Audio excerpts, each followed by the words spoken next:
Hello, hello, and welcome to Increasing Social Engagement because we work better together. This one's not going to be very long, but let's start off with talking about the diagnosis of autism spectrum disorder. Most of our clients at West Behavioral have autism spectrum disorder. Not all of them do, but most of them do. And so I know all of you are very familiar with it in the note already, because now our technician note is structured to relate back to this diagnosis. But let's talk about it a little bit. It's got two main categories of symptoms, and then both of those get broken down to further. But broadly, the main two categories are A, persistent deficits in social communication and social interaction, and B, restricted repetitive patterns of behavior, interests, or activities. Let's talk a bit more about A, though, those persistent deficits in social communication and interaction. Deficits include social emotional reciprocity, um, such as deficits in nonverbal communicative behaviors used in social interactions, and deficits in developing, maintaining, and understanding relationships. So these three really all work together, but in general, it sort of just paints the picture of having a hard time, like the third one says, developing, maintaining, understanding relationships. Because if you can't have those normal back and forth conversations, or even maybe not necessarily normal, but functional back and forth conversations, then you're missing out on that connection with other people. And as a result, it really dampens people's quality of life if they're not able to communicate. A lot of our kids have to engage, or they feel they either have to or feel that they have to engage in these really disruptive, really dangerous behaviors in order to get their needs met. And for a lot of them, when they first start, they do. Like the only way they can get their needs met is to make these drastic shows of maladaptive behavior. Um, and be- that's because they don't have these communication skills, all these social skills. Um, and even apart from those really big and dramatic behaviors, even the small things like maintaining relationships, we don't think too often about how the diagnosis and the symptoms, and all of the skill deficits really play a big impact on uh, harming relationships between clients and their family, just because of a lack of understanding or the inability to engage with others meaningfully. So a lot of what we do is trying to address those, as we'll get to later. And then, yeah, there's the other component of the diagnosis, those restrictive, repetitive patterns of behavior. And that plays into social interactions also, as we'll get to. So clearly, social skills are very important. Much like bees and ants and fish, humans are social creatures. Except I would say that humans are probably a lot more complicated, a lot more socially complicated than other animals are too. Meaning that the degree of skill you have to participate in human society is really, really high. And so as a society, we pour a lot of effort into developing the social skills of each other so that we can work together in harmony, and enjoy things together in harmony. Because ultimately, we find a lot of meaning in relationships. I mean, if you ask most people what's most important to you in life, they'll probably say relationships.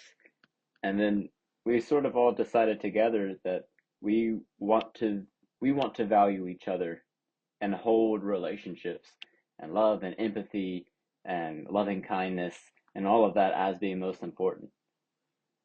Um, in addition to all of that, we also learn from relationships. We learn from each other all the time, and that our clients could do also. Kids learn pretty much everything through some sort of interaction with other people, whether that be a teacher, a sibling, a parent, you name it. Some specific examples of learning from relationships is observational learning. So seeing what works for someone else and adapting that to themselves. But that's a skill that has to be learned, and there's a lot of little skills that go into that big skill, like even the ability to watch other people and all of that. There's also observational performance, which is something the kid already knows how to do.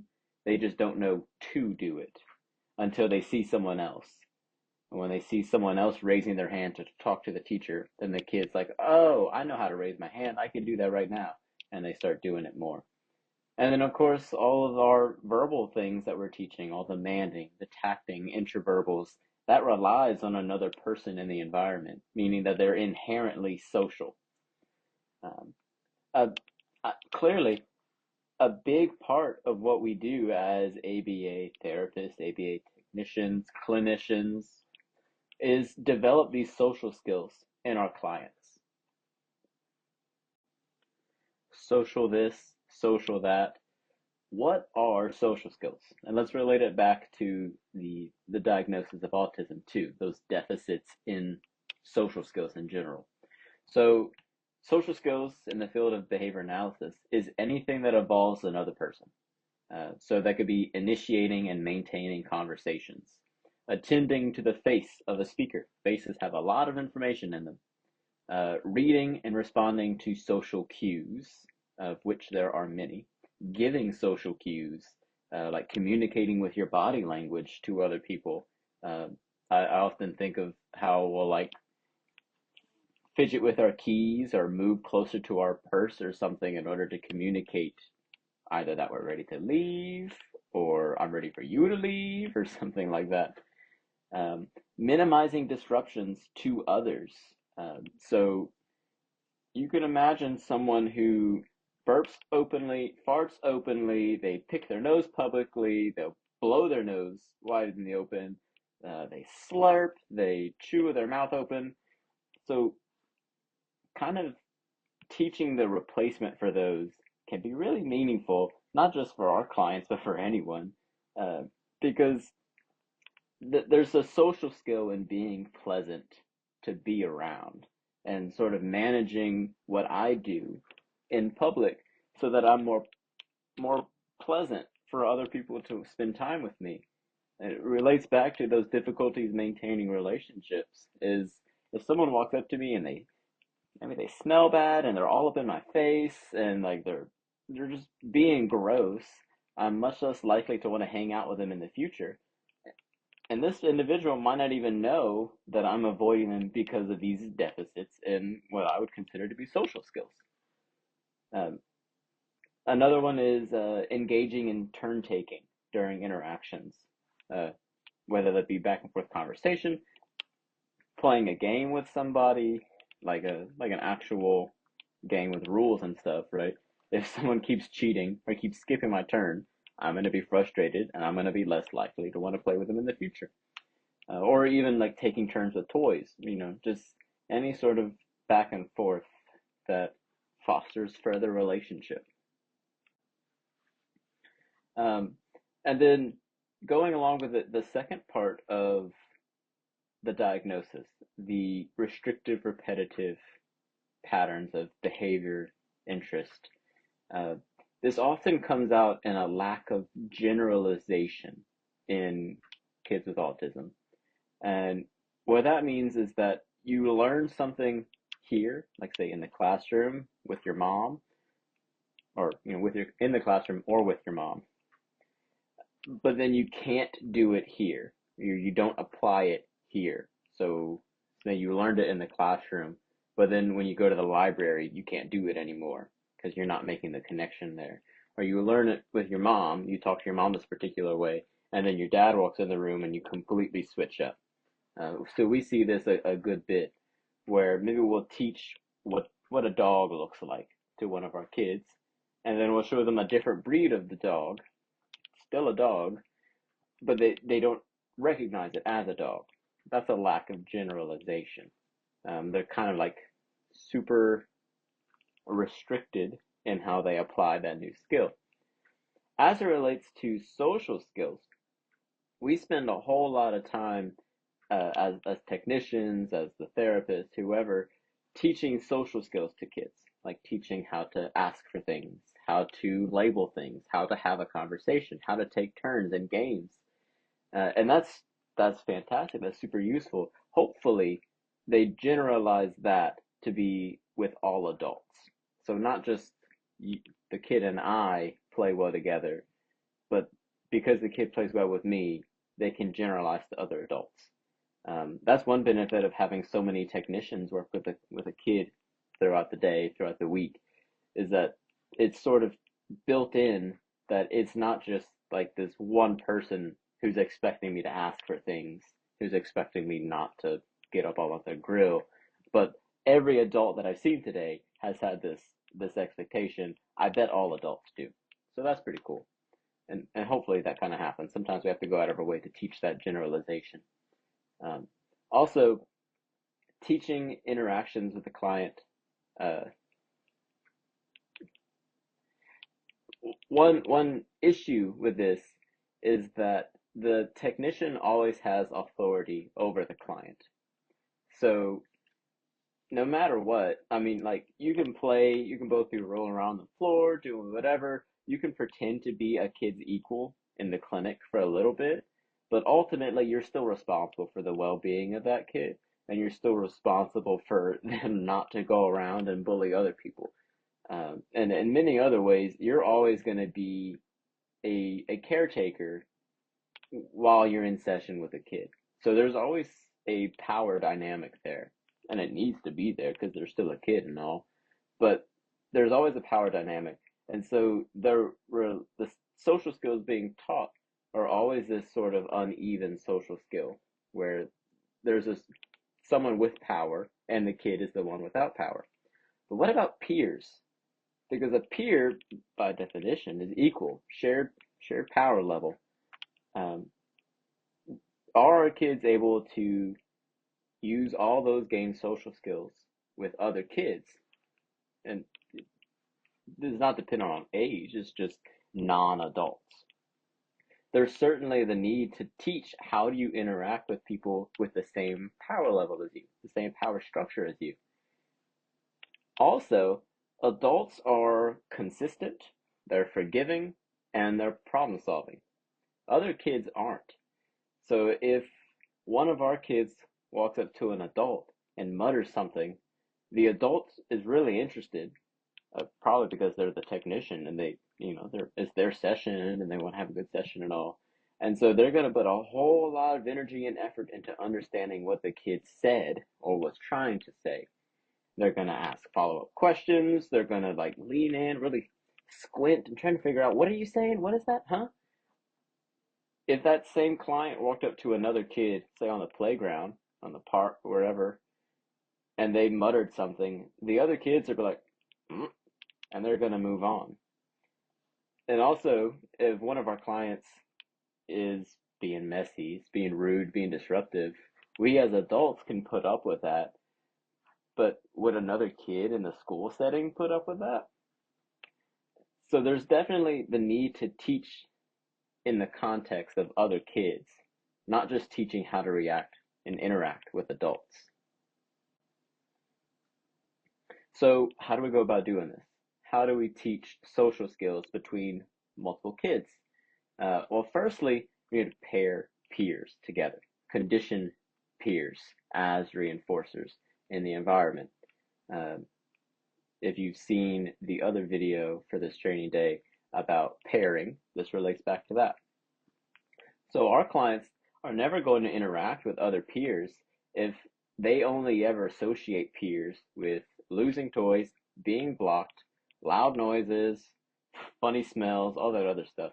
We need our kid to think other kids are really cool and worth spending time with, worth interacting with, worth seeking out.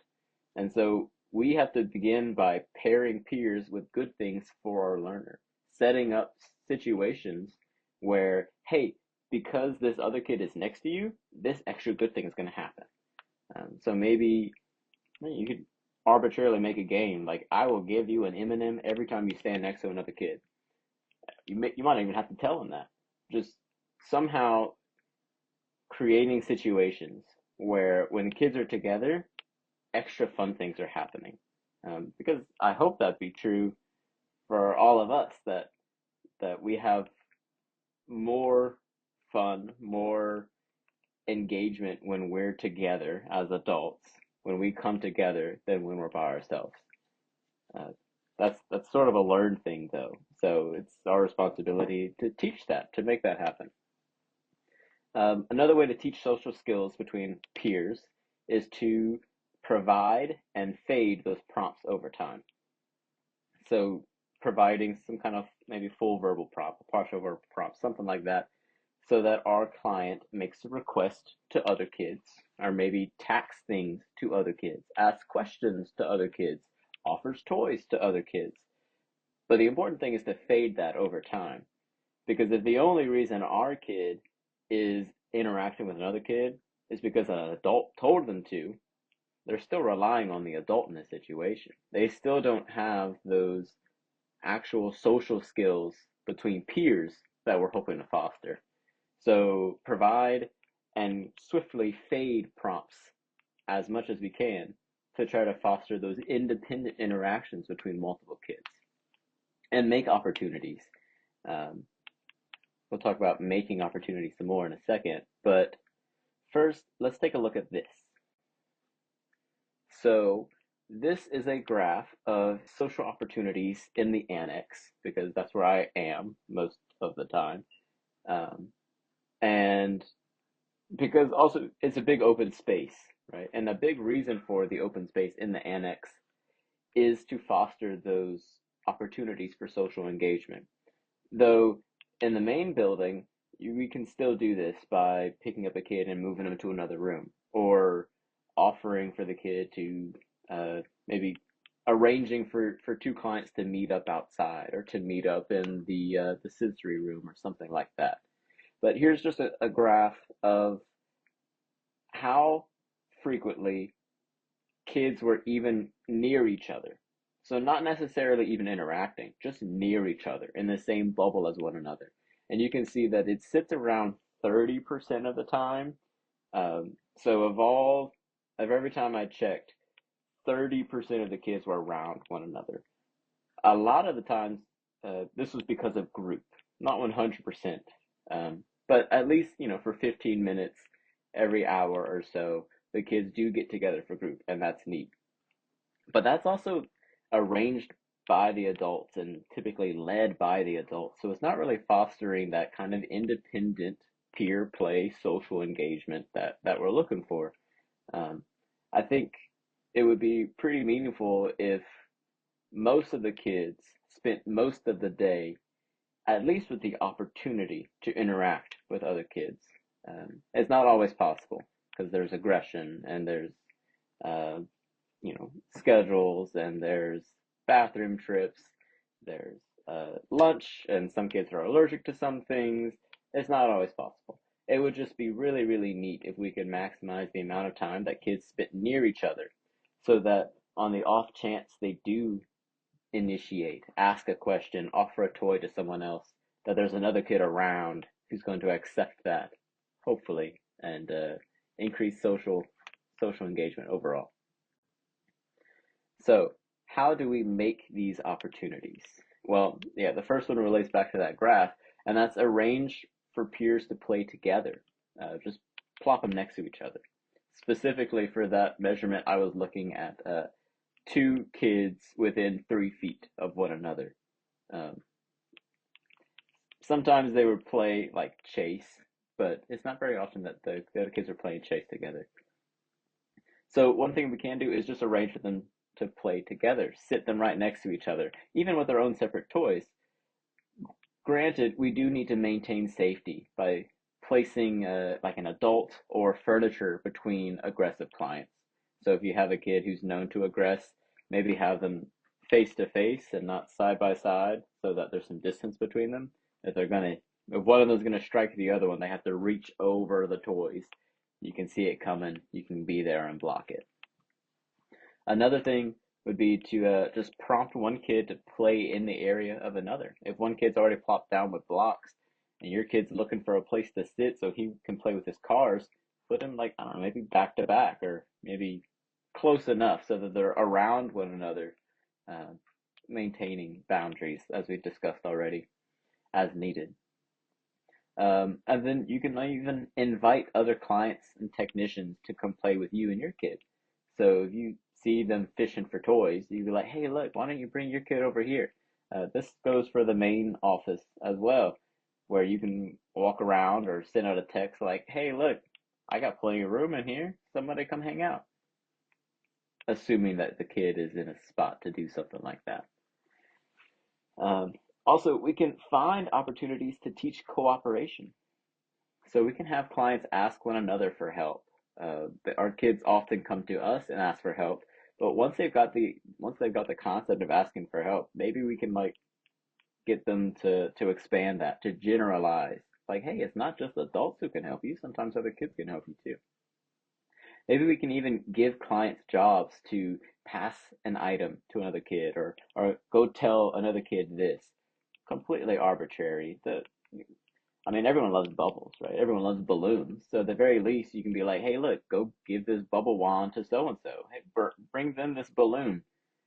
Just for the sake of having those interactions. And it continues to condition other kids as a source of good things in the environment. We can even stage some safe problems to solve together. So maybe having multiple kids help move something. Not we're not doing a full on moving like furniture and stuff, but I don't know, maybe a chair falls. You'd be like, ooh, that's real heavy. I think the two of you need to work together to pick up that chair. Again, we're conditioning other kids as a source of good things. We're showing that there's a good product of cooperation, of collaboration. A lot of our kids need to learn that there is a benefit to interacting with other people and cooperating with them. We can even have one kid give a toy to a peer. Sorry. How about you give the toy to a peer to encourage a request? So if you have a kid who's not going to escalate, right? Who you think is super chill, easygoing, maybe when he's not looking, sneak out a few of his toys, hand it to another kid, be like, hey, hold this for me for a second, and then get your kid to go ask him for it back. Or maybe this sort of situation happens naturally, where we get to just naturally teach our client how to ask other clients, other kids for things that they need. I think altogether we can do a lot to build up those social skills. It's the number of social skills, the number of social opportunities that we've had in our lives to get to where we are socially is quite a lot. Um, So, like, yeah, we can, as the supervisors, we can write a program, but even if we write a program, it's going to take a whole lot of time and interacting with a whole lot of kids. So maybe we could save some time just by starting now, just casually increasing these opportunities as much as we possibly can. You know where I work, so come find me if you have any questions.